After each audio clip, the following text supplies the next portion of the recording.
Good morning, जोहार आप सभी को। मैं माला कुमारी आप सभी का अपने इस यूट्यूब चैनल मंत्रा कोचिंग क्लास में स्वागत करती हूं। और आज के क्लास में हम लोग राष्ट्रपति से संबंधित कुछ इंपॉर्टेंट एमसीक्यू को देखेंगे जो कि सभी कॉम्पिटिटिव एग्जाम के लिए महत्वपूर्ण होंगे। तो चलिए क्लास में आगे बढ़ते हैं और राष्ट्रपति से संबंधित कुछ महत्वपूर्ण ऑब्जेक्टिव प्रश्न को देखते हैं। हमारा आज का पहला प्रश्न है, भारत के 15वें राष्ट्रपति कौन बने? भारत के 15वें राष्ट्रपति कौन बने? तो हमारे देश के 15वें राष्ट्रपति बन गई हैं श्रीमती द्रौपदी मुर्मू जी। ऑप्शन डी इसका करेक्ट आंसर हो जाएगा, द्रौपदी मुर्मू। मैं बता दूं कि हमारे देश में 15वें राष्ट्रपति का चुनाव 18 जुलाई 2022 को करवाई गई थी और 21 जुलाई 2022 को राष्ट्रपति चुनाव के नतीजे घोषित किए गए, जिसमें द्रौपदी मुर्मू जी को जीत मिली। द्रौपदी मुर्मू जी हमारे देश की 15वीं राष्ट्रपति बनी और उन्होंने 25 जुलाई 2022 को देश के 15वें राष्ट्रपति के रूप में शपथ ग्रहण भी कर लिया है। तो इस प्रकार हमारे देश के 15वें राष्ट्रपति बन गई हैं द्रौपदी मुर्मू जी। साथ ही देश की दूसरी महिला राष्ट्रपति बनी हैं द्रौपदी मुर्मू जी और देश की प्रथम आदिवासी महिला राष्ट्रपति बन गई हैं द्रौपदी मुर्मू जी। तो यह टॉपिक जो है बहुत ही महत्वपूर्ण हो जाता है और इससे क्वेश्चंस पूछे जाने की संभावना बढ़ जाती है। चलिए आगे बढ़ते हैं और दूसरा क्वेश्चन देखते हैं। भारतीय संविधान में निर्वाचित राष्ट्रपति का प्रावधान किस देश से लिया गया है? तो हमारे भारतीय संविधान में निर्वाचित राष्ट्रपति का जो प्रावधान है यह अमेरिका देश से लिया गया है। ऑप्शन ए इसका करेक्ट आंसर हो जाएगा। नीचे आप यहाँ देख सकते हैं, भारतीय संविधान में निर्वाचित राष्ट्रपति का प्रावधान जो है वह अमेरिका देश से लिया गया है। साथ ही राष्ट्रपति पर महाभियोग का प्रावधान भी अमेरिका से ही लिया गया है। अब ये महाभियोग क्या है? तो राष्ट्रपति को हटाने की जो प्रक्रिया होती है, किसी कारणवश यदि राष्ट्रपति को हटाया जाता है तो उस पर महाभियोग प्रक्रिया लगाया जाता है और इसी प्रक्रिया से राष्ट्रपति को हटाया जाता है। तो यह महाभियोग का प्रावधान जो है यह भी अमेरिका देश से ही लिया गया है। चलिए नेक्स्ट क्वेश्चन अब हम लोग देखते हैं। किस अनुच्छेद में कहा गया है कि प्रधानमंत्री की नियुक्ति राष्ट्रपति के द्वारा की जाएगी? हमारे जो भारतीय संविधान है उसमें टोटल अनुच्छेद जो है वह 395 है और सभी आर्टिकल में कुछ ना कुछ वर्णित किया गया है। इसी के आधार पर हमारे देश के कानून और हमारे देश के जितने भी नियम हैं सभी लागू होते हैं।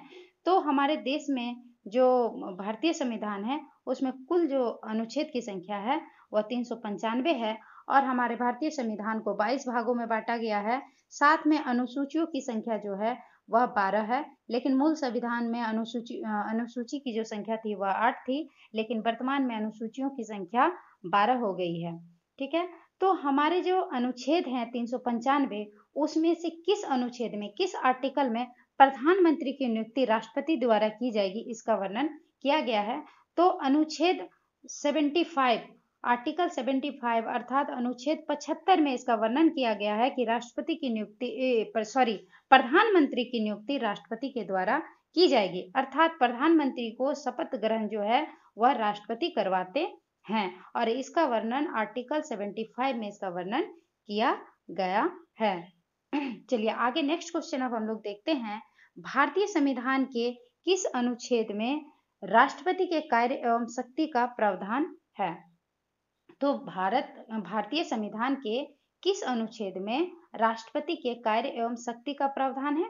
तो अनुच्छेद 53 आर्टिकल 53 अर्थात अनुच्छेद 53 में राष्ट्रपति के कार्य एवं शक्ति का वर्णन मिलता है। ऑप्शन सी इसका करेक्ट आंसर हो जाएगा, आर्टिकल 53 जिसमें राष्ट्रपति के कार्य एवं शक्ति का वर्णन मिलता है। इससे पहले मैंने एक वीडियो राष्ट्रपति चुनाव प्रक्रिया से संबंधित जो है उसकी वीडियो दी हुई है, तो आप लोगों ने यदि वह वीडियो नहीं देखा है तो आप लोग उस वीडियो को प्लेलिस्ट में जाकर देख सकते हैं। उसमें मैंने हमारे भारतीय संविधान में राष्ट्रपति चुनाव प्रक्रिया है उससे संबंधित जो भी हैं और जो भी इम्पोर्टेंट आर्टिकल्स है सभी चीज़ों का मैंने उसमें विस्तृत रूप से बताया है, तो आप लोग प्ले लिस्ट में जाकर उस वीडियो को देख सकते हैं। चलिए नेक्स्ट क्वेश्चन देखते हैं। भारत के प्रथम आदिवासी महिला राष्ट्रपति कौन बनी? तो हमारे देश की प्रथम आदिवासी महिला राष्ट्रपति अभी बताया मैंने, द्रौपदी मुर्मू जी बन गई हैं। ऑप्शन बी इसका करेक्ट आंसर हो जाएगा, द्रौपदी मुर्मू। चलिए नेक्स्ट क्वेश्चन देखते हैं। राष्ट्रपति की नियुक्ति कौन करता है? अब हमारे देश में राष्ट्रपति की नियुक्ति कौन करता है, अर्थात राष्ट्रपति को शपथ कौन दिलाता है? तो राष्ट्रपति की नियुक्ति सुप्रीम कोर्ट के मुख्य न्यायाधीश के द्वारा की जाती है, अर्थात सुप्रीम कोर्ट के मुख्य न्यायाधीश के द्वारा राष्ट्रपति को शपथ ग्रहण करवाया जाता है। चलिए अब नेक्स्ट क्वेश्चन देखते हैं।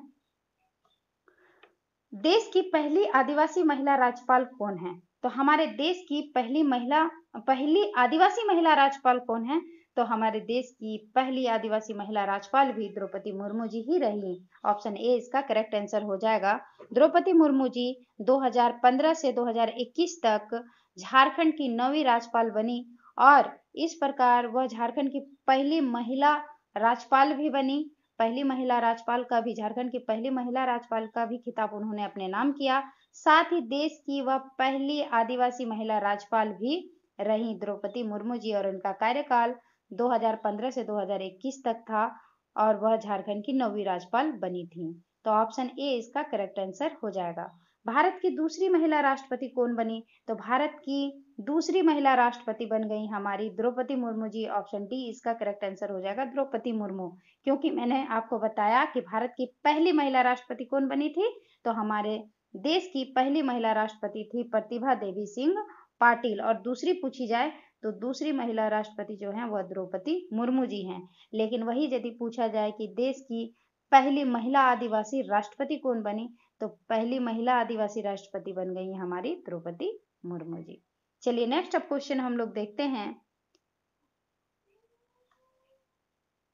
संघ की कार्यपालिका शक्ति किसमें निहित होती है? संघ की जो कार्यपालिका शक्ति होती है वो किसमें निहित होती है?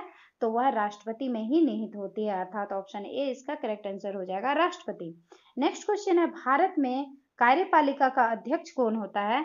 तो भारत में कार्यपालिका का अध्यक्ष भी हमारे राष्ट्रपति ही होते हैं। ऑप्शन डी इसका करेक्ट आंसर हो जाएगा, राष्ट्रपति।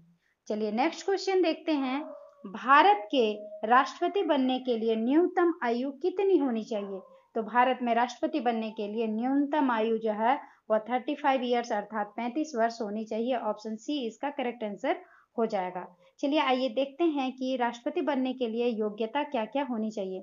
दोस्तों, मैंने आपको बताया कि भारत के राष्ट्रपति चुनाव प्रक्रिया से संबंधित मैंने एक वीडियो दे रखी है। यदि आप लोगों ने उस वीडियो को नहीं देखा है तो आप लोग प्ले लिस्ट में जाकर उस वीडियो को देख सकते हैं। उसमें विस्तृत रूप से मैंने बताया है कि राष्ट्रपति बनने की प्रक्रिया क्या क्या है और किस प्रकार से भारत में राष्ट्रपति चुनाव प्रक्रिया करवाई जाती है। चलिए यहाँ पे हम लोग देखते हैं कि योग्यता क्या क्या होनी चाहिए। तो राष्ट्रपति बनने के लिए जो योग्यता होनी चाहिए, सबसे पहला तो उसे भारत के नागरिक होना चाहिए। ठीक है, वह व्यक्ति भारत का नागरिक होना चाहिए। दूसरा है कि 35 वर्ष की उम्र आयु पूर्ण हो चुके हो, अर्थात उम्र जो है वो 35 वर्ष पूरा हो चुका हो। लोकसभा का सदस्य निर्वाचित होने का योग्य रखता हो, अर्थात लोकसभा सदस्य बनने योग्य हो। वह किसी सरकारी लाभ पद पर न हो, अर्थात किसी सरकारी विभाग में वह कार्यरत न हो। लेकिन कुछ पद और कुछ कार्यालय धारकों को राष्ट्रपति उम्मीदवार के रूप में खड़ा होने की अनुमति दी गई है। अब वह कौन कौन है, चलिए आइए देखते हैं। जैसे वर्तमान राष्ट्रपति जो हैं वह फिर से राष्ट्रपति पद के लिए उम्मीदवार के रूप में खड़े हो सकते हैं। वर्तमान उपराष्ट्रपति वह भी राष्ट्रपति पद के लिए उम्मीदवार के रूप में खड़े हो सकते हैं।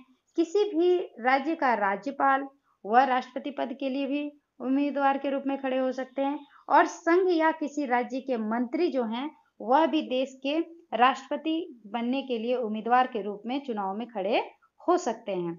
अब है राष्ट्रपति पद के लिए उम्मीदवार का नाम कम से कम 50 मतदाताओं द्वारा प्रस्तावित और 50 मतदाताओं के द्वारा अनुमोदित होना चाहिए, तभी वह अपना नामांकन पत्र भर सकते हैं राष्ट्रपति पद के लिए। अर्थात 50 मतदाताओं द्वारा प्रस्तावित और 50 मतदाताओं द्वारा अनुमोदित जो पत्र है वो उन्हें जमा करना पड़ता है। तो ये जो मतदाताएं होते हैं, ये 50 मतदाताओं द्वारा प्रस्तावित और 50 मतदाताओं द्वारा अनुमोदित, ये हम और आप नहीं हो सकते हैं। ये जो 50 मतदाताएं होते हैं प्रस्तावित और 50 अनुमोदित के रूप में, यह देश के सांसद या राज्य विधानसभाओं के सदस्य ही होने चाहिए। ठीक है, वही राष्ट्रपति के 50 मतदाताओं प्रस्तावित और 50 मतदाताओं अनुमोदित के रूप में उन्हें हस्ताक्षर करके देते हैं और यह प्रति जो है नामांकन पत्र के साथ जब जमा करता है राष्ट्रपति, तभी वह राष्ट्रपति पद के उम्मीदवार के रूप में खड़ा हो सकता है। और जो ये चुनाव करवाया जाता है राष्ट्रपति का, इसमें भाग भी यही लोग लेते हैं, अर्थात हमारे देश के सांसद दोनों सदन के राज्यसभा और लोकसभा सदन के सदस्य होने चाहिए, या तो राज्य के विधायक होने चाहिए। साथ ही केंद्र शासित प्रदेश में दिल्ली और पुदुचेरी, ये 2 ऐसे क्षेत्र हैं जिन्हें राष्ट्रपति चुनाव में भाग लेने की अनुमति है। तो ये कुल ऐसे लोग हैं जो राष्ट्रपति चुनाव में भाग ले सकते हैं, अर्थात अपना मतदान कर पाते हैं। ठीक है। साथ ही राष्ट्रपति पद के लिए जमानत राशि 15,000 रुपया जमा की जाती है। ठीक है, राष्ट्रपति पद के लिए 15,000 की जमानत राशि जमा की जाती है, और यदि कुल मतों में कुल वैध मतों का 1/6 भाग मत नहीं मिलने पर यह राशि जब्त हो जाती है। अर्थात यदि 1/6 भाग से कम यदि आपको वोट मिलता है तो यह जो 15,000 की राशि है यह जब्त हो जाती है, लेकिन उससे अधिक यदि आती है तो यह राशि आपको पुनः वापस कर दिया जाता है। ठीक है, तो यह हम लोगों ने जाना कि भारत के राष्ट्रपति बनने के लिए न्यूनतम जो योग्यता होती है वह क्या क्या योग्यता होनी चाहिए। तो न्यूनतम आयु जो है वह 35 वर्ष होनी चाहिए, भारत के नागरिक होने चाहिए, साथ ही लोकसभा सदस्य में निर्वाचित होने योग्य होने चाहिए, किसी लाभ के पद में नहीं होने चाहिए, लेकिन कुछ पद जो बताया मैंने वह भाग ले सकते हैं। वह कौन कौन है? तो वर्तमान के राष्ट्रपति, वर्तमान उपराष्ट्रपति, किसी राज्य के राज्यपाल और संघ एवं किसी राज्य के मंत्री। साथ ही 50 मतदाताओं के प्रस्तावित एवं 50 मतदाताओं के अनुमोदित होने चाहिए। और यह मतदाताएं कौन होते हैं? तो यह मतदाताएं लोकसभा, राज्यसभा के सदस्य या राज्य के विधानसभाओं के सदस्य होने चाहिए, तभी यह पारित हो सकता है कि वह राष्ट्रपति उम्मीदवार के लिए खड़े हो सकते हैं। साथ ही 15,000 की जमानत राशि जमा की जाती है, और यह राशि जो है 1/6 भाग आपको यदि मतदान प्राप्त होते हैं तो यह राशि आपको वापस कर दी जाती है, लेकिन इससे कम यदि मिलते हैं तो आपको यह राशि जब्त कर ली जाती है। चलिए आगे अब देखते हैं हम लोग। नेक्स्ट क्वेश्चन है, एक व्यक्ति राष्ट्रपति पद के लिए अधिकतम कितनी बार निर्वाचित हो सकता है? एक व्यक्ति राष्ट्रपति पद के लिए अधिकतम कितनी बार निर्वाचित हो सकता है, अर्थात कितनी बार खड़े हो सकता है? तो इसका कोई स्पष्ट प्रावधान अभी नहीं है, इसीलिए इसका ऑप्शन डी जो है वो करेक्ट हो जाएगा कि कोई स्पष्ट प्रावधान नहीं है। भारत के राष्ट्रपति का कार्यकाल अधिकतम कितने वर्षों का होता है? तो हमारे भारत में राष्ट्रपति का जो कार्यकाल होता है वह 5 वर्षों का होता है। ऑप्शन डी इसका करेक्ट आंसर हो जाएगा 5 वर्ष। नेक्स्ट क्वेश्चन है, किस अनुच्छेद में राष्ट्रपति पर महाभियोग लाने की प्रक्रिया प्रदान की गई है? तो अभी थोड़ी देर पहले मैंने आप लोगों को बताया कि भारतीय संविधान में राष्ट्रपति पद का प्रावधान जो है वह अमेरिका देश से लिया गया है। साथ ही राष्ट्रपति पर महाभियोग लाने की प्रक्रिया का प्रावधान जो है यह भी अमेरिका देश से ही लिया गया है। महाभियोग प्रक्रिया वह प्रक्रिया जिसमें राष्ट्रपति को उनके पद से हटाया जाता है, तो वह प्रक्रिया महाभियोग प्रक्रिया कहलाता है। और इसका वर्णन जो है भारतीय संविधान के आर्टिकल 61 में मिलता है, अर्थात अनुच्छेद 61 में इसका वर्णन मिलता है। तो ऑप्शन सी इसका करेक्ट आंसर हो जाएगा। नेक्स्ट क्वेश्चन है, भारत के राष्ट्रपति को वर्तमान में प्रति माह कितना वेतन मिलता है? तो भारत के राष्ट्रपति को वर्तमान में प्रति माह वेतन के रूप में 5 लाख रुपया मिलता है। ऑप्शन बी इसका करेक्ट आंसर हो जाएगा। नीचे मैंने यहाँ विस्तार से लिखा हुआ है, चलिए आइए देखते हैं। तो राष्ट्रपति का प्रति माह 5 लाख सैलरी के रूप में मिलती है और 5 लाख पर कोई टैक्स नहीं लगता है। इसके अलावा राष्ट्रपति को कई प्रकार के भत्ते मिलते हैं और रिटायरमेंट के बाद राष्ट्रपति को पेंशन प्रति माह मिलता है 1.5 लाख रुपया। अर्थात वर्तमान में राष्ट्रपति को वेतन के रूप में 5 लाख रुपया प्रति माह दिया जाता है। साथ ही उन्हें इनके लिए कोई टैक्स जमा नहीं करना पड़ता है, और इसके अलावा राष्ट्रपति को कई प्रकार के भत्ते भी मिलते हैं और रिटायरमेंट के बाद राष्ट्रपति को पेंशन के रूप में प्रति माह 1.5 लाख रुपया दिया जाता है। चलिए नेक्स्ट क्वेश्चन अब हम लोग देखते हैं कि राष्ट्रपति एंग्लो इंडियन समुदाय के कितने व्यक्ति को लोकसभा में मनोनीत कर सकता था? तो राष्ट्रपति जो थे वह लोकसभा में 2 सदस्यों का मनोनयन कर सकते थे। ऑप्शन बी इसका करेक्ट आंसर हो जाएगा, लेकिन अब यह जो है इसे हटा दिया गया है।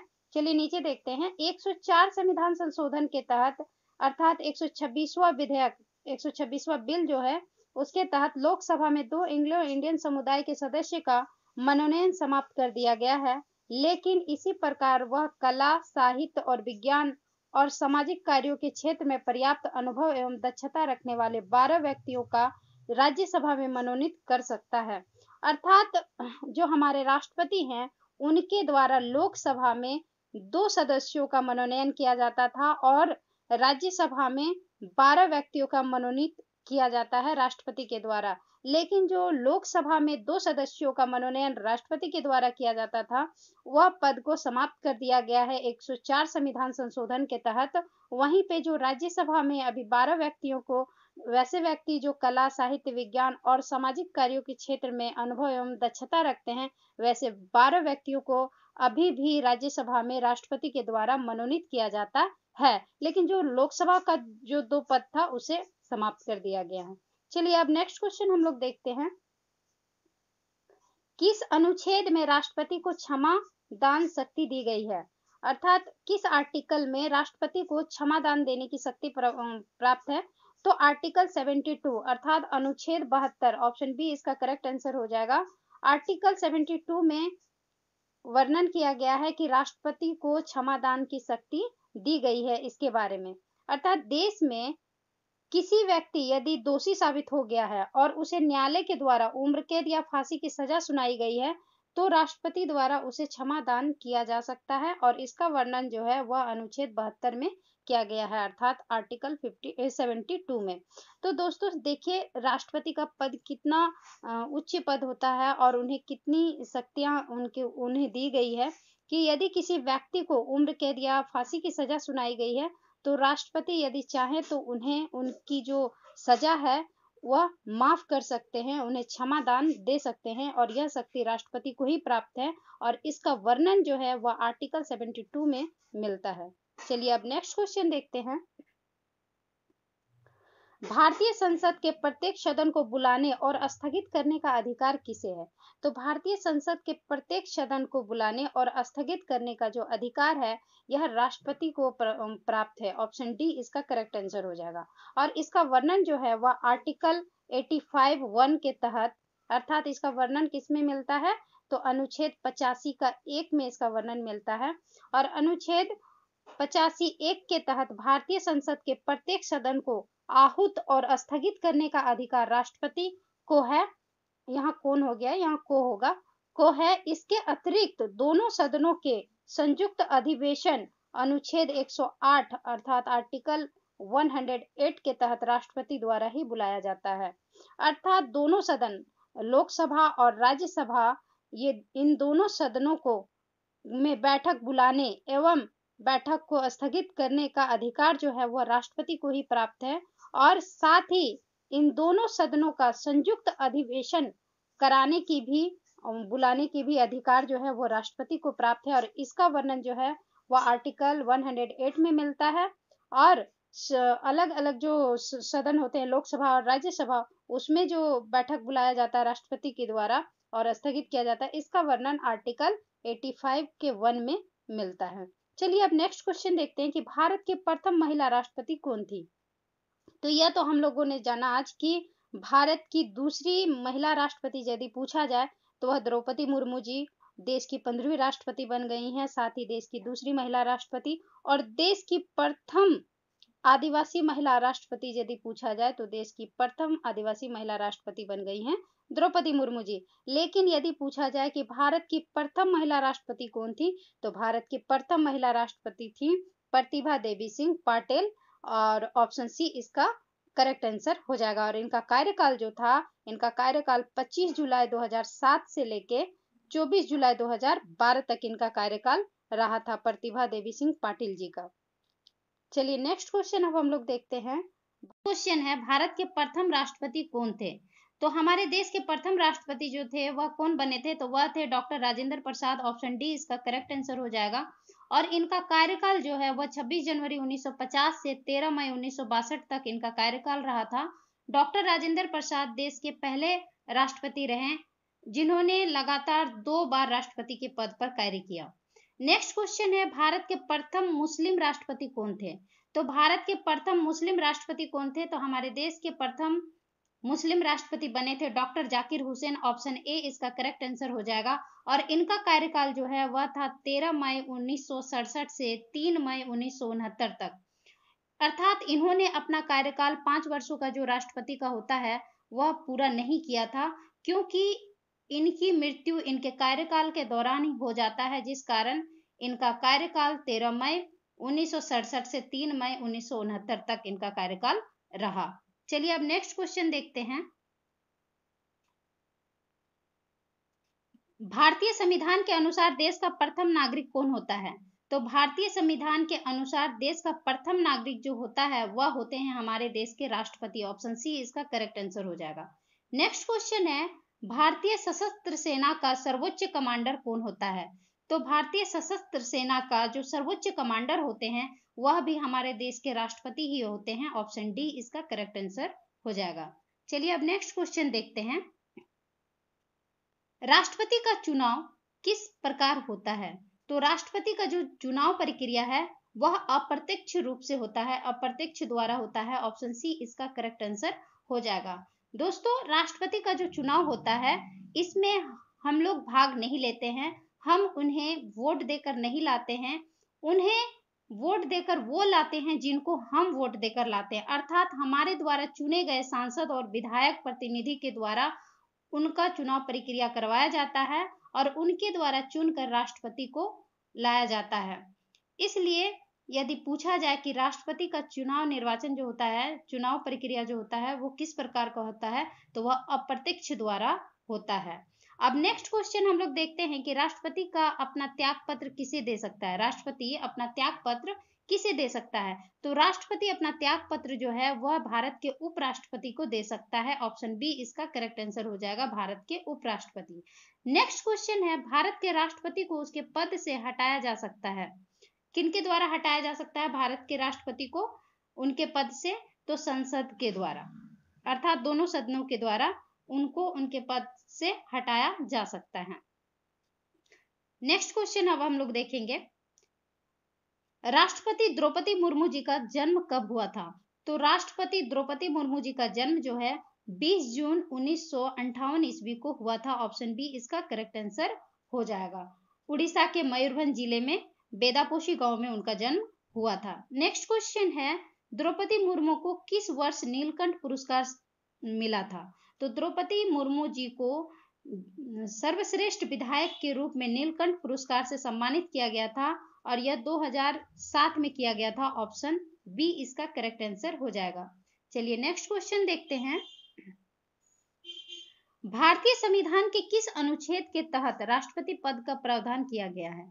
अब भारतीय संविधान के किस अनुच्छेद के तहत राष्ट्रपति पद का प्रावधान किया गया है? तो वह अनुच्छेद 52 के तहत किया गया। ऑप्शन ए इसका करेक्ट आंसर हो जाएगा। आर्टिकल 52 के तहत यह प्रावधान किया गया है कि भारतीय संविधान में एक राष्ट्रपति का पद होगा और इसका वर्णन जो है वो आर्टिकल 52 में मिलता है।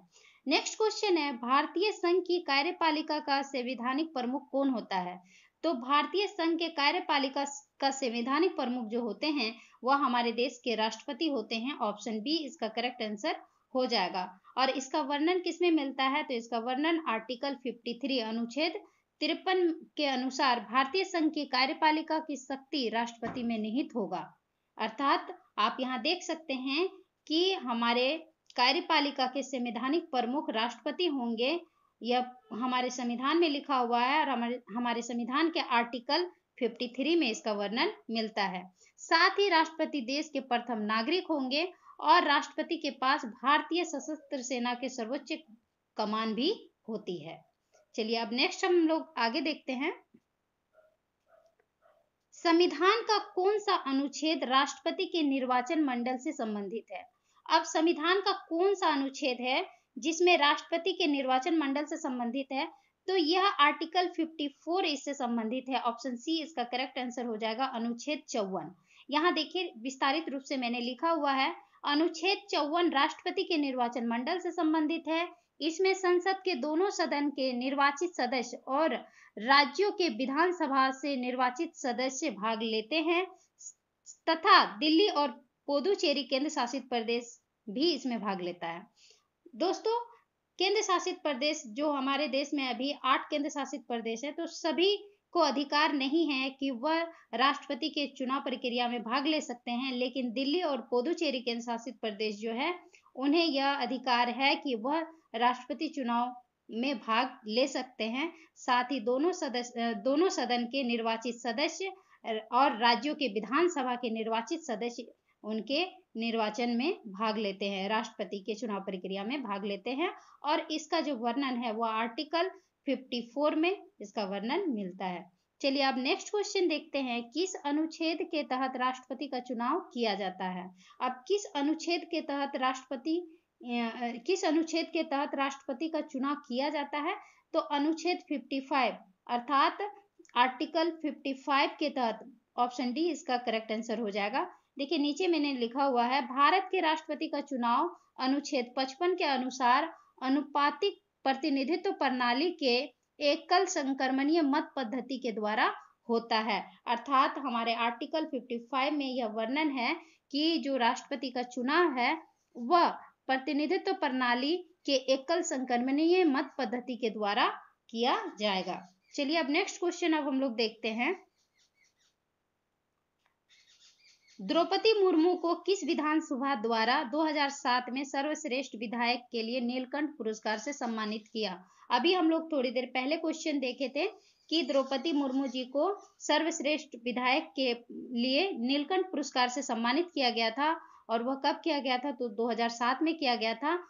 तो किस विधानसभा से संबंधित था, तो वह उड़ीसा विधानसभा से संबंधित था। उड़ीसा विधानसभा की वह विधायक रह चुकी थी द्रौपदी मुर्मू जी, और उसी राज्य के सर्वश्रेष्ठ विधायक के रूप में उन्हें 2007 में सर्वश्रेष्ठ विधायक के रूप में नीलकंठ पुरस्कार से सम्मानित किया गया था। तो ऑप्शन सी इसका करेक्ट आंसर हो जाएगा। नेक्स्ट क्वेश्चन है, द्रौपदी मुर्मू किस जनजाति से संबंध रखती हैं, तो द्रौपदी मुर्मू जी एक आदिवासी समुदाय से संबंधित रखती हैं, और वह किस जनजाति से संबंधित है, तो वह संथाल जनजाति से संबंधित है। ऑप्शन बी इसका करेक्ट आंसर हो जाएगा, संथाल जनजाति। अब आज का लास्ट क्वेश्चन है, भारत के निर्विरोध चुने गए राष्ट्रपति कौन थे, तो वह थे नीलम संजीव रेड्डी। ऑप्शन ए इसका करेक्ट आंसर हो जाएगा, नीलम संजीव रेड्डी, जो कि देश के 6ठे राष्ट्रपति थे, और इनका कार्यकाल जो था वह 25 जुलाई 1977 से 24 जुलाई 1982 तक इनका कार्यकाल रहा था। तो यह हम लोगों ने आज के क्लास में टोटल 25 ऑब्जेक्टिव प्रश्न को देखा, जो कि बहुत ही महत्वपूर्ण है, सभी कॉम्पिटिटिव एग्जाम के लिए महत्वपूर्ण है। चलिए अब आगे कुछ पॉइंट्स हैं, इसको भी देख लेते हैं हम लोग। हाल ही में जो चुनाव करवाए गए, द्रौपदी मुर्मू जी हमारी 15वीं राष्ट्रपति बन गई हैं देश की। तो यहाँ पे जो चुनाव करवाया गया था, तो यहाँ पे कुल वोट थे, कितने वोट पड़े थे, उनको हम लोग देखेंगे, क्योंकि करंट अफेयर से जुड़े क्वेश्चंस बनाकर इससे क्वेश्चंस हो सकता है आपसे पूछे जा सकते हैं। तो राष्ट्रपति का चुनाव के जो वोटों की गिनती हुई थी वह कुल 4 राउंड में हुई थी। राष्ट्रपति चुनाव के जो वोटों की गिनती की गई थी वो कितने राउंड में की गई थी, 4 राउंड में की गई थी। चुनाव में कुल 4754 वोट पड़े थे। चुनाव में कुल कितने वोट पड़े थे, तो 4754 वोट पड़े थे। गिनती के वक्त 4701 वोट जो है वो वैध कहलाए, और 53 वोट जो था वो अमान्य पाए गए, अर्थात वह वैध नहीं थे। कुल वोटों की जो वैल्यू थी वह कितनी थी, तो वह 5,28,451 थी।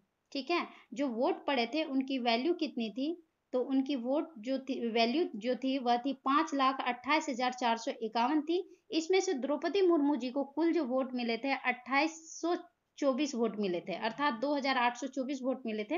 इनके वैल्यू क्या थी, तो इनके वोटों की वैल्यू थी 6,76,803 इसकी वैल्यू थी। वहीं पे जो विपक्ष में खड़े थे यशवंत सिन्हा, उनको कुल वोट मिले थे 1877, अर्थात 1877 वोट मिले थे, और इनके वोटों की वैल्यू जो थी वह 3,80,177 थी। तो यह हम लोगों ने वोटों के बारे में जाना कि कितने वोट पड़े थे और कितने राउंड में वोटों की गिनती की गई थी, तो 4 राउंड में किए गए थे। चलिए अब आगे हम लोग देखते हैं, जो हमारे देश की 15वीं राष्ट्रपति बन गई हैं द्रौपदी मुर्मू जी, उनके बारे में भी संक्षिप्त में थोड़ा सा यहाँ जान लेते हैं ऐसे मैंने एक वीडियो दिया हुआ है द्रौपदी मुर्मू जी के बारे में, उसमें मैंने विस्तृत रूप से उनको उनके बारे में बताया है। यदि आप लोगों ने इस वीडियो को भी नहीं देखा है, तो आप लोग प्लेलिस्ट में जाकर इस वीडियो को भी देख सकते हैं। तो चलिए यहाँ संक्षिप्त रूप से द्रौपदी मुर्मू जी के बारे में हम लोग जानते हैं। मुर्मू द्रौपदी मुर्मू जी का जन्म 20 जून 1958 को उड़ीसा के मयूरभंज जिले के वेदापोशी गांव में एक संथाल परिवार में उनका जन्म हुआ था। जाति अनुसूचित जनजाति संथाल आदिवासी समुदाय से संबंधित रखती हैं, अर्थात संथाल जनजाति से यह संबंधित है। पार्टी भारतीय जनता पार्टी में यह शामिल हुई 1997 में, अर्थात बीजेपी में यह 1997 में शामिल हो गई। पिता इनके थे विरंची नारायण टुड्डू, माता किनिंगो टुड्डू और पति श्यामचरण मुर्मू और बेटी इति श्री मुर्मू। इनके 2 पुत्र भी थे, लेकिन दोनों पुत्रों का अलग-अलग समय पर अकाल मृत्यु हो जाती है। साथ ही इनके पति भी अब इनके साथ नहीं है, इनके पति का भी देहांत हो जाता है 2 पुत्रों की मृत्यु के बाद। वर्तमान में केवल इनकी पुत्री इनके साथ है, इति श्री मुर्मू जी। 2007 में उड़ीसा विधानसभा के द्वारा 2007 का सर्वश्रेष्ठ विधायक होने का पुरस्कार से सम्मानित किया गया था। इनको नीलकंठ पुरस्कार से इन्हें सम्मानित किया गया था। द्रौपदी मुर्मू झारखंड की पहली महिला एवं आदिवासी महिला राज्यपाल बनने का भी खिताब इन्होंने अपने नाम किया और इनका कार्यकाल जो रहा वो 2015 से 2021 तक इनका कार्यकाल रहा था। 1997 में रायरंगपुर से नगर पंचायत के पार्षद बनी थी द्रौपदी मुर्मू जी और 2000 से 2009 तक 2 बार रायरंगपुर से विधायक बनी थी। लगातार 2 बार रायरंगपुर से यह विधायक बनी 2000 से 2009 तक। 2000 में ही उड़ीसा सरकार से परिवहन एवं वाणिज्य मंत्री इन्हें बनाया गया। 2013 में बीजेपी एसटी मोर्चा की राष्ट्रीय कार्यकारिणी सदस्य बनी।